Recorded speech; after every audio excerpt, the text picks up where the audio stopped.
Eseshilo lokho waqhubekela phambili, wakhuphukela eJerusalema.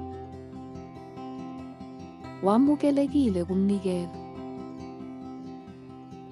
Encwadini kaLuka, isahluko se-19, ivesi lama-28, sibona ukungena kukaJesu ngokunqoba eJerusalema, okubonisa ukuqala kwezinsuku zakhe zokugcina emhlabeni. Lesi sikhathi sigcwele injabulo nokulindela, kodwa futhi nokungaqondi. Izixuku zimdumisa njengenkosi, kodwa ziyehluleka ukubona isimo sangempela sombuso wakhe. Lesi siqephu sisibizela ukuba sizindle ngenkosi eza ngokuzithoba, hhayi ukuzonqoba ngamandla kodwa izoletha ukuthula nensindiso.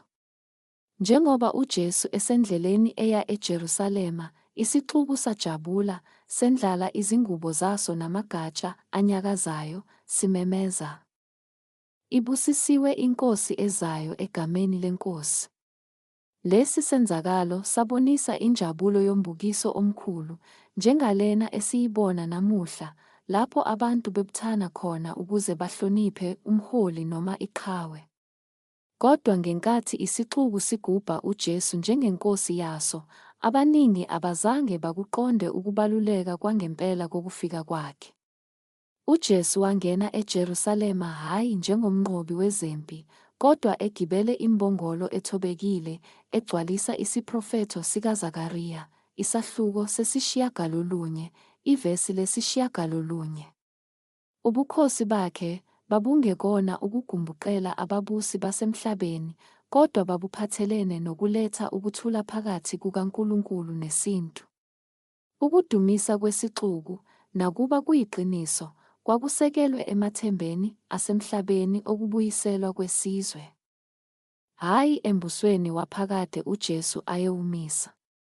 UJesu wayazi ukuthi ezinsukwini ezimbalwa nje, sona leso sixuku sasiyomphendukela lapho injongo yakhe icaca ukuthi wayezele ukuzofela izono zezwe, hhayi ukuzosikhulula ekubuseni kwamaRoma.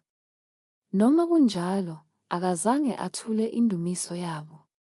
Kunalokho, wakwamukela ukukhonza kwabo, ngoba wayazi ukuthi izindumiso zezinhliziyo ezithobekile zazingenakuvinjelwa, futhi weza ukuzonikela ngokuphila kwakhe njengomhlatshelo wokugcina wezono zabo. Njengoba sizindla ngale ndima, sikhunjuzwa ukuba sihloniphe uJesu, hhayi ngenxa yezindlela esilindele ukuba enze ngazo ekuphileni kwethu, kodwa ngenxa yokuthi ungubani kithi. Ungumsindisi, inkosi yombuso womoya. Ukuthobeka nokuzinikela kwakhe kuyisisekelo sethemba esinalo manje kuye. Asikhuleke. Nkosi, siyabonga ngokuza kithi ngokuzithoba. Siyakudumisa njengenkosi yethu, hhayi ngenxa yezindlela esicabanga ukuthi kufanele wenze ngazo, kodwa ngenxa yalokho oyikho ngempela, umsindisi womhlaba.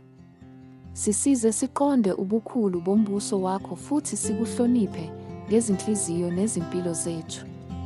Sengathi singaphila ngokubonga ngokuthula osilethayo. Egameni likaJesu, amen.